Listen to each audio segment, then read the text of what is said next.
figure this out because I went to public school first 8 grades, went to Adventist schools, academy for high school. We had sports.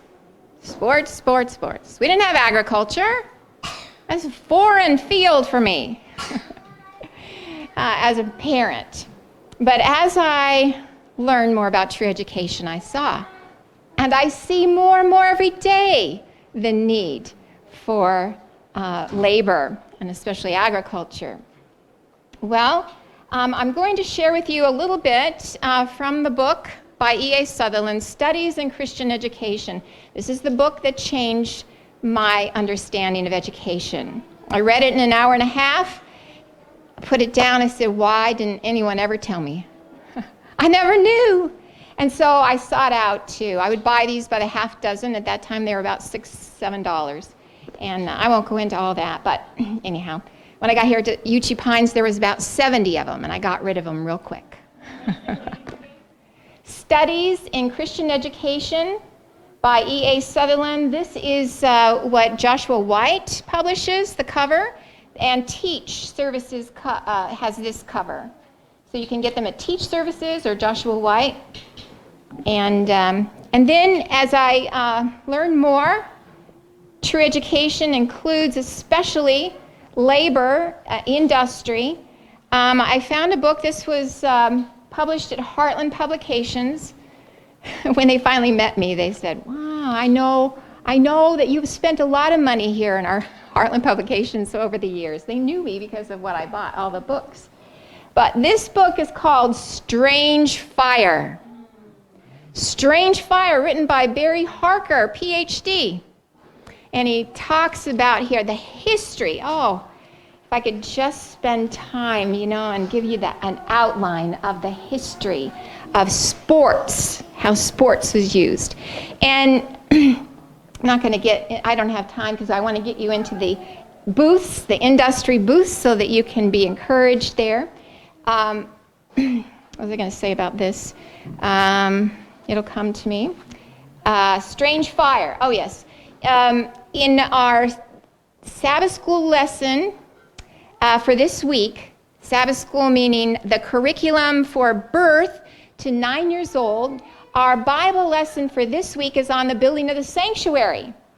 And so as you look at how God brought the children of Israel out of Egypt, he sets them up on the Sinai desert floor. They have to all come willingly with their offerings and so forth, and they build this tabernacle.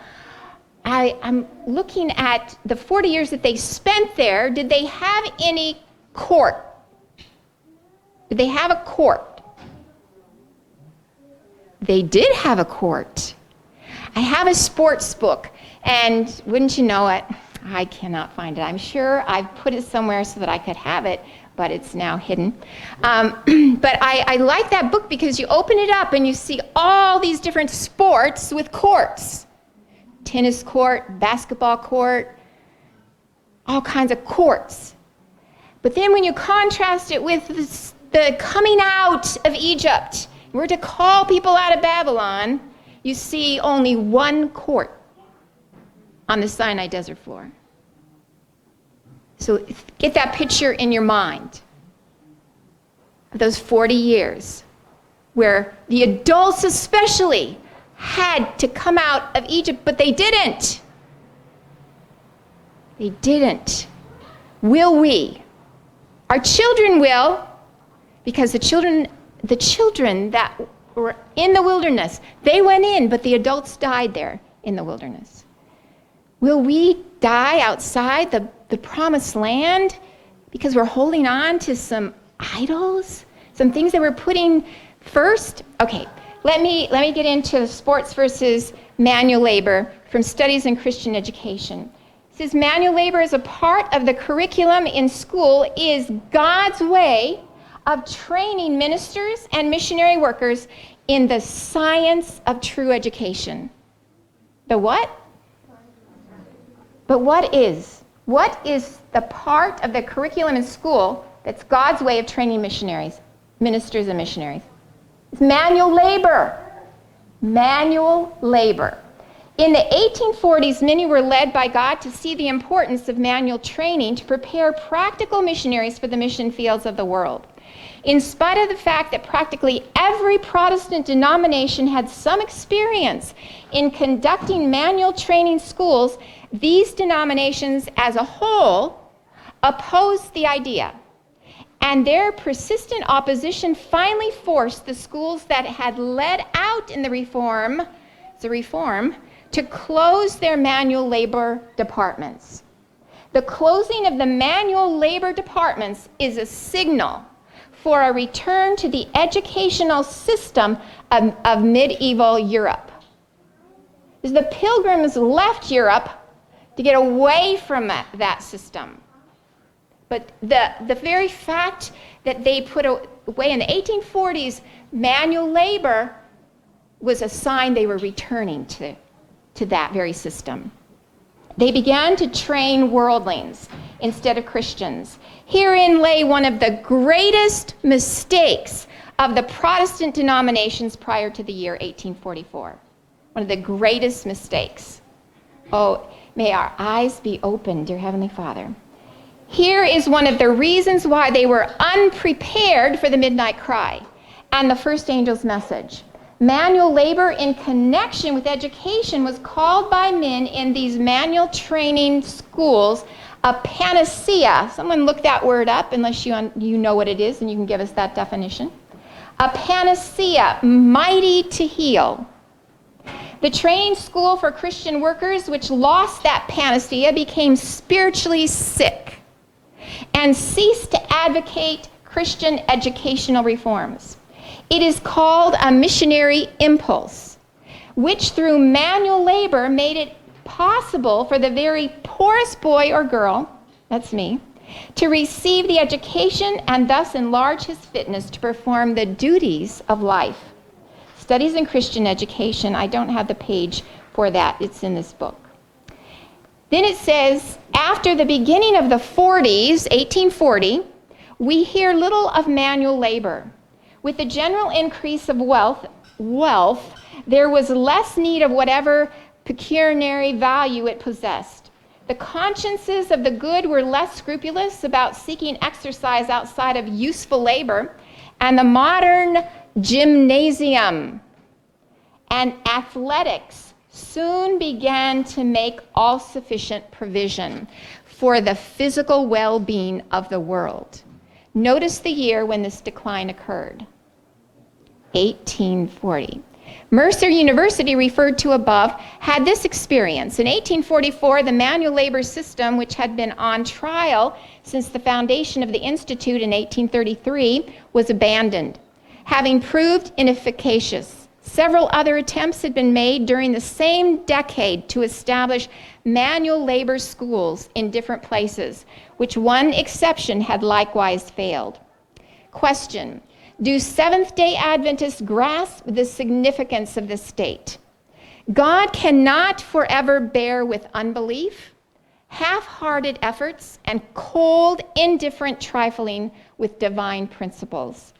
If all who had labored unitedly in the work of 1844 had received the third angel's message and proclaimed it in the power of the Holy Spirit, the Lord would have wrought mightily with their efforts.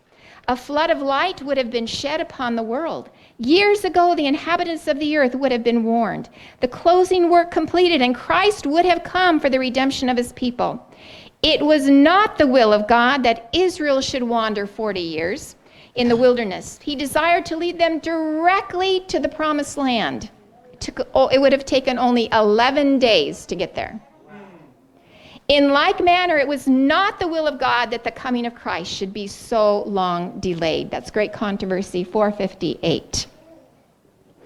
And I know this is a little lengthy, but it's so vitally important for us to understand. And this is from Studies in Christian Education, page 69, by Sutherland also. No school can successfully maintain manual labor studies in its curriculum on an equality with other studies unless the purpose of God for such a practical training is recognized by both teachers and students. We find that here at Uchee Pines. When students come, and all ages of students, but especially the younger, coming from traditional schools, public schools, and so forth, even our own schools, what a culture shock it is that we have no court here. We have a lot of work, a lot of labor. So we have to educate our students as to the purpose for it. Because if we don't understand it, it's overwhelming to them. When the purpose is recognized, the love, interest, and enthusiasm generated by an education to do useful things becomes more enjoyment and keen pleasure to the student than such substitutes for manual labor as sports and games can ever bring. Students should go forth from our schools with educated efficiency so that when thrown upon their own resources, they will have knowledge which they can use and which is needful to success in life. I read this many years ago, but there wasn't anybody that agreed. But because no one agrees with it, does that mean that we're not going to do it? If God said it, are we to do it? Diligent study is essential.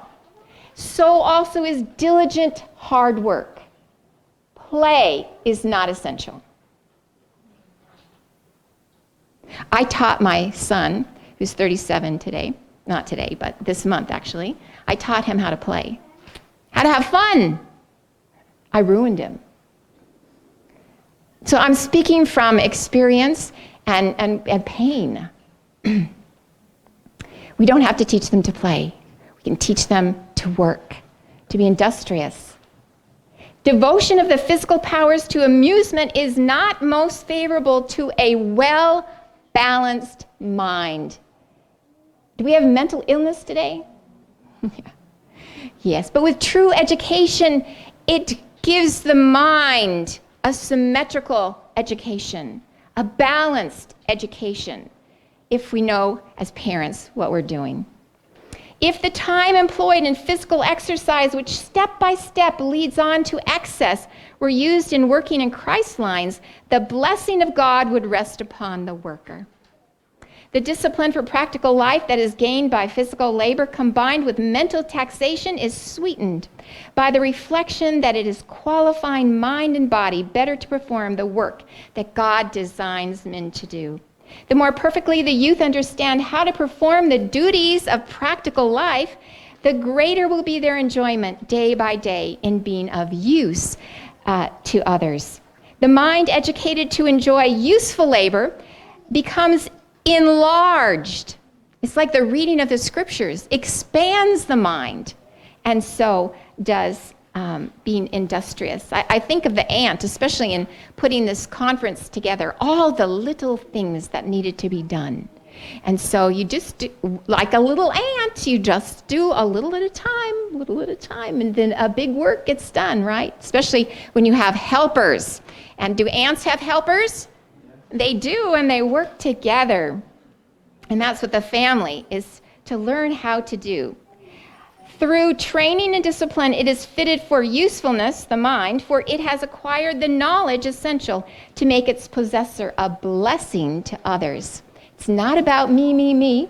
It's not about you make me happy, you do for me, but as Jesus shows us, he came to minister to others. And as I look at these pictures behind me, the donkey, the lion, is that the tree next to it? The ship. Oh, yes, the ship. I can't see that far. God is a king, and that's what that lion represents. Jesus is king.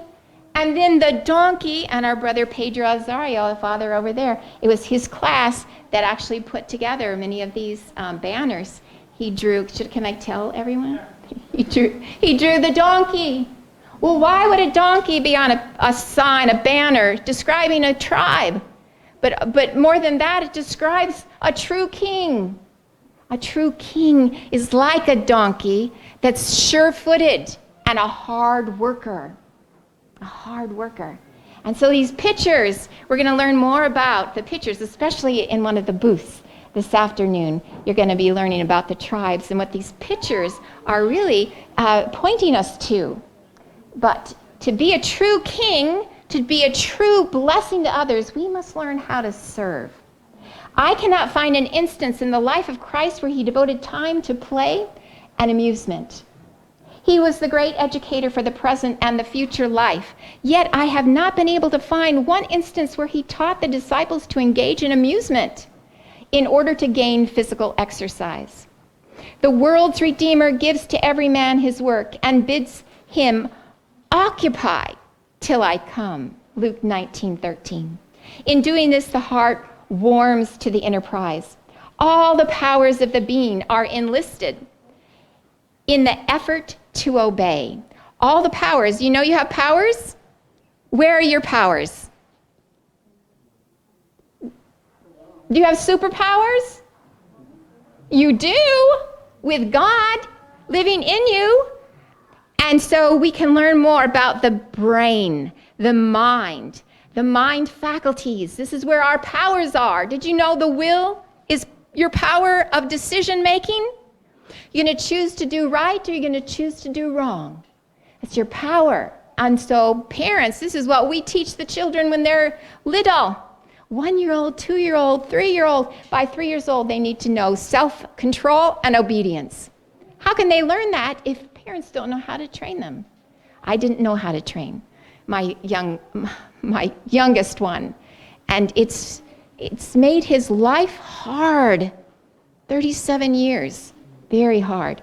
Okay, so we want to know how to have these powers enlisted in the right way. We have a high and holy calling. Teachers and students are to be stewards of the grace of Christ, and they are always to be earnest.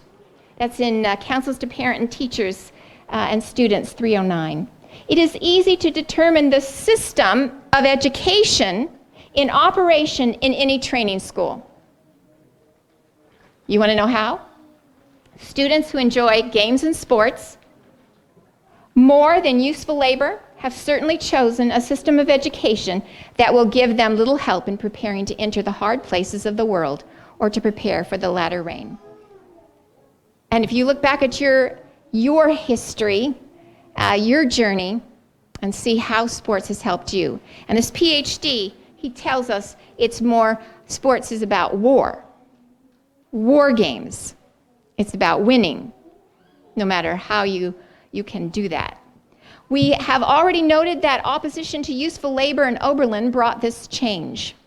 The modern gymnasium and athletics soon began to make all sufficient provision for the well-being of the student world. Gradually, Oberlin introduced modern baseball, football, and athletics in general. But the gymnasium made its way slowly at Oberlin because it seemed to be inconsistent with the manual labor idea.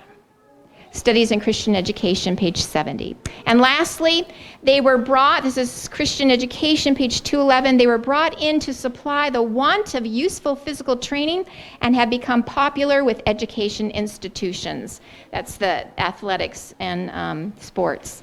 And lastly, before the end, all training schools that are breaking from the necks of their students' worldly yokes and bringing their students into the line of true education so they may carry the message of present truth in all its fullness to other countries, will see that all these substitutes, such as football, baseball, etc., are replaced by the genuine, useful arts and trades. And so here at Uchee Pines, at these education conferences last year, we started with the industry booths, and this year we said we're going to do it again. And it's so wonderful to see in this year's time the families that have grown from that, and even with the little children started really focusing on skills that they can use toward the mission that God has given to them, and to use the talents that God has given, because not all of us have the same talents, and some have 1, some have 5, some have 30. And so all of us need to be working on developing those talents to be useful for others. And I pray that this has helped you a little bit to see more of the need in your own life for teaching industry. All right, Kim can tell us more about the booths that we have, the industrial booths, and how you're going to move through them. Okay, so if you have your seminar notebook, in the back of your notebook, there's a section called True Education and Industry, and it's going to list all of the booths that we have and different things that you're going to learn at them. But we're going to try to give you an opportunity to go through each one. You don't have to, but if you would like to, we're going to try to keep you moving along. So on your schedule, it lists them right here in this section for 3:30. They're numbered. So what I need is the head of each family to raise your hand so we can count out how many families. All right, so go ahead and raise your hands. All right, so we have 1, 2, 3, 4, 5. Are you going to raise your hand? No? 6, 7, 8, 9, 10, 11, 12, 13, 14, 15, 16, 17, 18, 19. Okay, so we're going to say about 20, and we have 9 booths. All right, so that means that we can have 2 families at each booth. All right, so we're going to start with here. So we need 2 families, so raise your hand. And you're going to be number 1. All right, so you're going to start out at the 12 Tribes booth. That booth is in those Sabbath school rooms across the breezeway here. All right, and so everyone else pay attention where the booths are so that you can move to the next one. Should we just go there now? Yeah, you can, but let me just tell you, wait, before we leave. All right, so we have the sanctuary, the 12 tribes in those Sabbath school rooms back there. Then we have Sewing Made Easy and Simply Sweet Made by Little Hands, and that's in the Education Building 2nd level. All right? Then we have the Bicycle Repair, Massage, and Flower Decor out here. There's those 3 canopies. And then, so we have booths in the Sabbath school rooms, out here in the front, and then the Education Building. And then we have soap making over here under the magnolia trees. And then the last 2, useful trades and stonework, also in the Education Building. So those are your 4 locations: Education Building, 2nd level, out here in front, over there in the classroom, and then the magnolia trees, okay? So we're going to try to move along. So I'm going to give you the number that you're going to start at. And then just from there, you're going to spend about 10, 15 minutes and then go to the next one to keep moving, okay?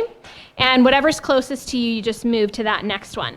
All right, so number 1, your family, and then the Sousas, you're going to start with the 12 tribes. Number 2, okay, Kim, and who else? Your friend there? Okay, number 2.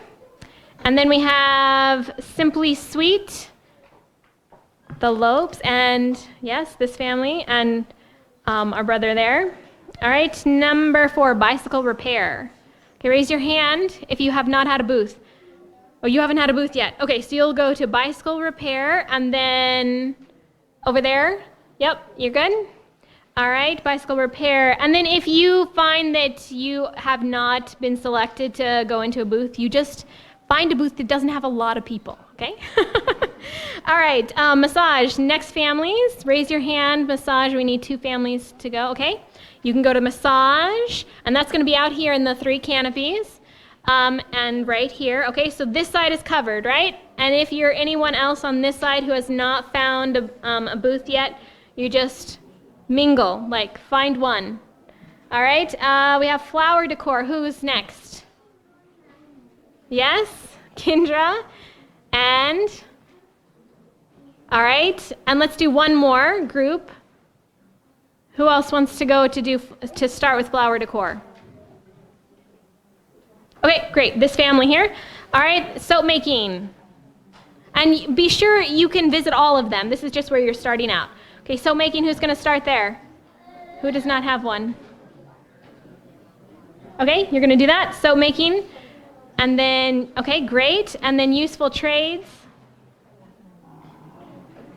Who doesn't have a booth? Yep. All right, so you do useful trades. And And you'll do stonework. Okay, and you need a booth too.